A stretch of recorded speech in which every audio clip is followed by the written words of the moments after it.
Galerinha do terceiro ano, bom dia, tudo bem? Pessoal, vamos aí para mais uma viagem na história, né? Vamos fazer a correção da semana um do PET 3.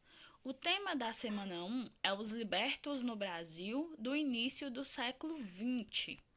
Gente, quando a gente começa a pensar sobre o Brasil República, né, no início do século XX, nós temos que entender que foi um período de grandes mudanças, né? O Brasil estava se transformando, deixando de ser um país agrário, as cidades estavam crescendo, vários grupos, né, estavam migrando para as cidades, tinha também a chegada dos imigrantes, né, e a conquista aí de alguns direitos. Sobre a questão dos negros e mulatos, né, após a libertação, eles migraram para as cidades, fugiram do interior, do meio das senzalas, dos casebres, para buscar novas oportunidades.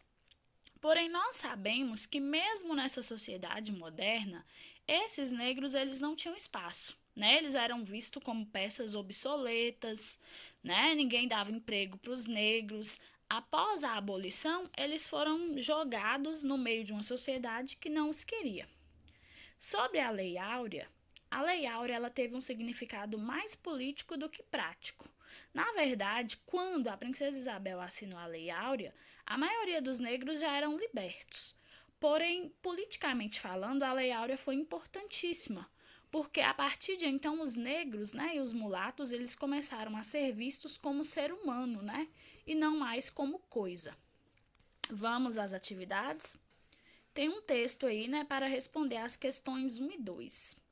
Ó, fim da escravidão, migrações e imigrações.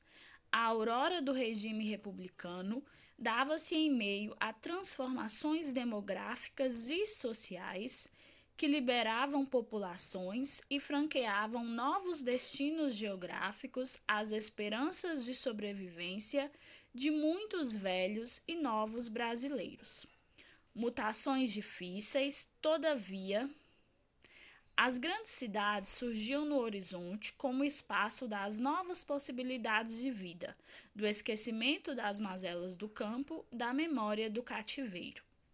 Novos habitantes, vindos das antigas senzalas e casebres do interior do país ou dos portos estrangeiros, somavam-se aos antigos escravos, forros e brancos, pobres que já inchavam as cidades imperiais e, junto a eles, aprenderiam a sobreviver na instabilidade que marcaria suas vidas também em seu novo habitat.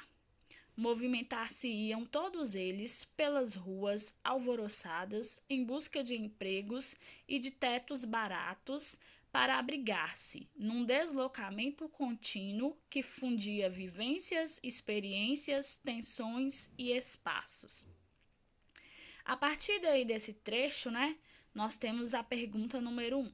Segundo o texto, quem eram os novos habitantes das cidades e o que eles procuravam? Os novos habitantes das cidades eram os negros, né, libertos da senzala, e também os imigrantes que vinham lá da Europa, né, através dos portos.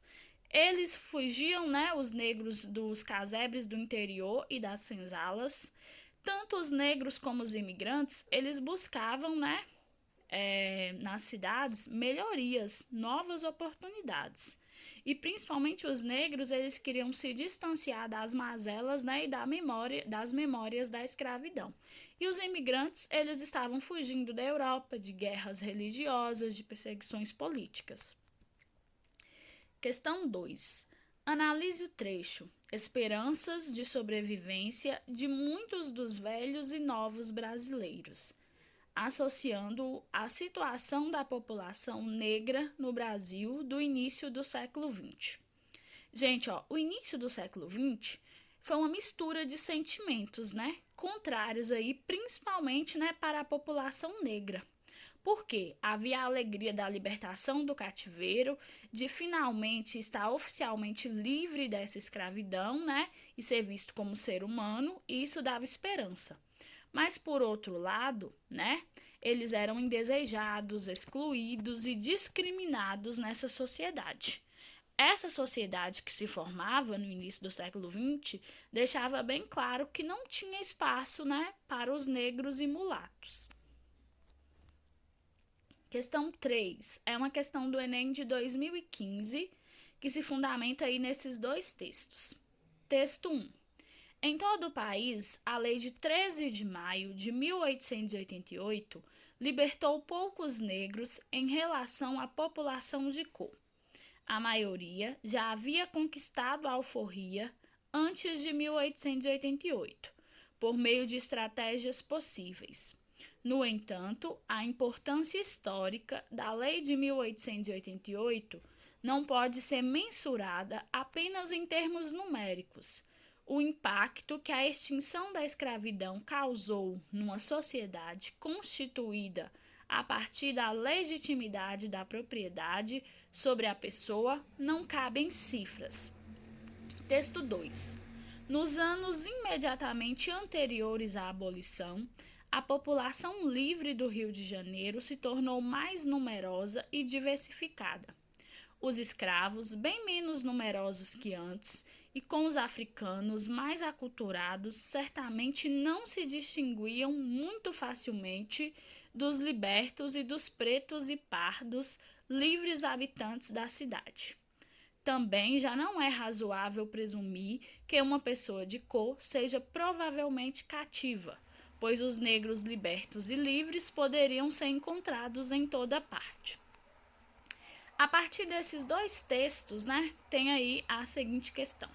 Sobre o fim da escravidão no Brasil, o elemento destacado no texto 1, que complementa os argumentos apresentados no texto 2, é a variedade das estratégias de resistência dos cativos, b. Controle jurídico exercido pelos proprietários, c. Inovação social representada pela lei, d. Ineficácia prática da libertação, ou e. Significado político de abolição. Essa questão, né, quando a gente lê, a gente fica em dúvida entre A e E, né? Acertou aí quem colocou letra E. Gente, esses dois textos estão dizendo o seguinte: a Lei Áurea não libertou a maioria dos escravos, porque a maioria deles já estavam livres, já tinham comprado sua carta de alforria, mesmo antes da Lei Áurea. Mas ela teve um significado político importante, porque a partir dela, né, o negro deixou de ser visto como coisa, como mercadoria, passou a ser visto como ser humano que tem o direito à liberdade. Então, acertou quem colocou letra E. Galerinha, terminamos a nossa correção, fechamos aí a nossa viagem na história. Assistam, corrijam, enviem as atividades, viu, da semana 1 do PET 3 lá no Conexão. Um abraço e até a próxima.